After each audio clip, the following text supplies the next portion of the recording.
घमंडी बुद्धिमान। एक बिजनेसमैन था। वह बहुत बुद्धिमान था। उसका आईक्यू लेवल किसी बड़े वैज्ञानिक जितना था, लेकिन यह बिजनेसमैन अपनी बुद्धि और अपनी होशियारी पर बहुत घमंड करता था। इतना घमंड कि वह सामने आने वालों को अपने आगे कुछ समझता ही नहीं था।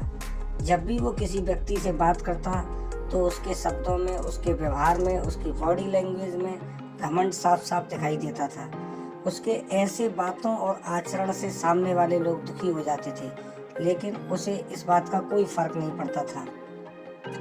उसका बिजनेस अच्छा चलता था, फिर भी वो हमेशा दिमाग लगाकर इस बात की फिराक में रहता था कि कैसे वह अपने कम से कम समय में बेशुमार दौलत कमा पाए। एक ब्राह्मण इस बिजनेसमैन का स्कूल टाइम से मित्र था।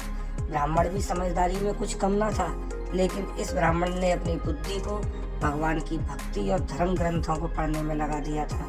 बिजनेसमैन अपने ब्राह्मण मित्र का कई बार अपमान कर दिया करता था, लेकिन आध्यात्मिकता को पा चुका ब्राह्मण कभी उसकी बातों का या व्यवहार का बुरा नहीं मानता।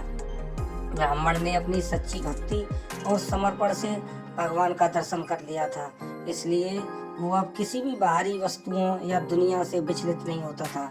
भगवान का साक्षात्कार कर चुके इस ब्राह्मण के पास कुछ अद्भुत शक्तियाँ भी आ गई थी, जिससे वो अपनी कल्पना शक्ति से कई सारी चीज़ों का सर्जन या विनाश कर सकता था। जब बिजनेसमैन को इस बात की खबर हुई तो उसने अपने ब्राह्मण दोस्त की शक्तियों का फायदा उठाने का सोचा। बिजनेसमैन तुरंत अपने मित्र ब्राह्मण के पास पहुंचा और किसी तरह से अपने दोस्त से अपने लिए कई सारे पैसे सर्जन करवा सके, इसके लिए युक्ति करने लगा। बिजनेसमैन ने अपने दोस्त से कहा, मुझे भगवान की सीमाओं के बारे में बताओ और वो क्या क्या कर सकते हैं, इसके बारे में जानकारी दो। ब्राह्मण बोला, मेरे भगवान की कोई सीमा नहीं है, वह जो भी कर सकते हैं वह कोई नहीं कर सकता। उनके लिए पूरा समंदर एक बूंद समान है, पूरा हिमालय एक कण समान है और हजारों वर्ष एक मिनट के समान है और करोड़ों रुपए एक रुपए के समान है। बिजनेसमैन इसी मौके की तलाश में था।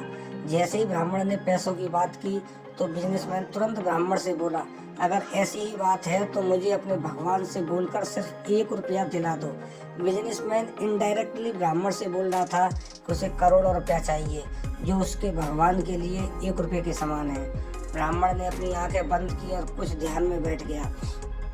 कुछ सेकंड बाद ब्राह्मण ने आंखें खोली और अपने बिजनेसमैन मित्र से बोला, भगवान तुम्हें 1 रुपया देने के लिए तैयार हैं, बस उन्होंने तुम्हें सिर्फ 1 मिनट इंतजार करने के लिए कहा है।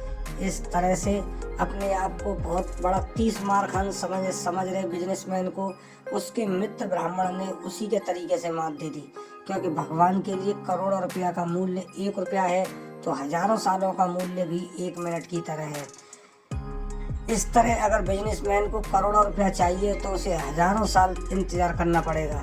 दोस्तों, हमारे आसपास आपको ऐसे कई लोग मिल जाएंगे जिन्हें अपनी बुद्धि पर, अपनी कला पर, अपनी सुंदरता पर या फिर भगवान द्वारा मिली किसी भी वस्तु पर बहुत घमंड हो जाता है, लेकिन वह लोग ये भूल जाते हैं कि घमंड तो रावण का भी ज़्यादा नहीं चला था, तो उसका कैसे चलेगा। आपने पूरी